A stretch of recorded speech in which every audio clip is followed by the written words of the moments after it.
And இதுக்கு நாங்கள் கிஃப்ட்டும் கொடுப்போம், அவனும் கிஃப்ட் வாங்குவாங்க, நம்ம தீபாவளிக்கு அவங்க கிஃப்ட் வாங்குவாங்க, எல்லாம் நடக்கும், எல்லாமே உண்டு. ஆனாலும் அந்த அந்த ஒரு அனிமாசிட்டி எப்போவுமே இருந்துகிட்டு இருக்கும். இது வந்து எல்சியில் நடக்கும். Come to LAC. நான் கமெண்ட் பண்ணது எல்ஏசி ஏரியா தான்.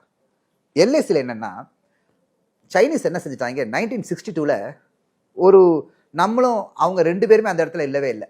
ஏன்னா அங்கே வந்து பயங்கர பனி, அது வந்து ஒரு கோல்டு டெசர்ட், அது மைல்ஸ் கணக்காக என்ன ஒன்றுமே இருக்காது. அப்போ வந்து நம்ம அந்த சுஷில் ஆக்ஷன் நடந்தது, அதில் நம்ம சண்டை போட்டோம், நிறையா நம்ம தியாகம் பண்ணாங்க, அவங்களும் தியாகம் பண்ணாங்க, ரொம்ப பிரச்சனை ஆயிடுச்சு.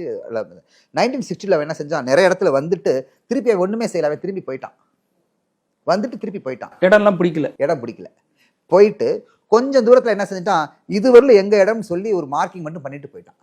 சைனீஸ் வந்து எப்போவுமே அதாவது கல்வான் பள்ளத்தாக்கு சண்டைக்கு முன்னாடி சைனா ஆர்மி வந்து PLA, people's liberation army, PLA வந்து எப்போவுமே எல்லையில் தன்னுடைய சோல்ஜரை நிறுத்தி வைக்கவே வைக்காது. எல்லையில் யாருமே இருக்க மாட்டாங்க. ஒரு வருஷத்துக்கு ஒரு தடவை வருவான், அவன் போட்டிருக்க கோடுகள், அவன் போட்டிருக்கிற அடையாளங்கள், அவன் போட்டிருக்க கொடிகள், அவன் போட்டிருக்கிற வந்து கல்லுல வச்சதெல்லாம் கரெக்டாக இருக்கான்னு பார்ப்பான், பார்த்து போயிடுவான். நம்ம மாற்றினா தெரியாத, நம்ம மாற்றினா நமக்கு அப்புறம் பிரச்சனை வரும். நம்மளும் வருஷத்துக்கு ஒரு தடவை போவோம், நம்ம போட்டிருக்க கோடுகள் அடையாளம் கரெக்டாக இருக்கான்னு பார்த்து திருப்பி வந்துடும். நம்ம சைட்லேயும் ஆட்கள் நிப்பாட்ட மாட்டோம், ஜாஸ்தி இருக்க மாட்டோம். நம்ம கொஞ்சம் அவனுக்கு பக்கத்தில் இருப்பான், அவன் ரொம்ப தள்ளி இருப்பான், அவன் 80-70 கிலோமீட்டர் தள்ளி இருப்பான். பிஎல்ஏ வந்து 80-70 கிலோமீட்டர் தள்ளி இருக்கும் தன்னுடைய பார்டர்ல இருந்து, நம்ம ஒரு 4-5 கிலோமீட்டர் தள்ளி இருப்போம். ஆனால் அப்பப்போ போய் பார்த்துக்கிட்டு இருப்போம் நம்ம. ஆனால் இது மாதிரி கிடையாது, எந்திரிச்ச உடனே இடம் பிடிக்கிற, பஸ்ஸில் எந்திரிச்ச உடனே இடம் பிடிக்கிற அந்த சிஸ்டம் வந்து பாகிஸ்தானுக்கு இந்தியாவுக்கும். ஆனால் அங்கே அப்படி கிடையாது ஒரு இது. ஆனால் அப்போ தான் அந்த China under the Beheshti of எந்த மிலிட்ரி ஜெனரல் சொன்னாருன்னு தெரியல, அவங்க வந்து இந்த கல்வானில் ஃபர்ஸ்ட் டைம் வந்து எல்ஏசியை வந்து எல்சி மாதிரி ஆக்கினாங்க. நம்ம வரும்போது அவன் வந்து கிளாஷ் ஆகிடுச்சு.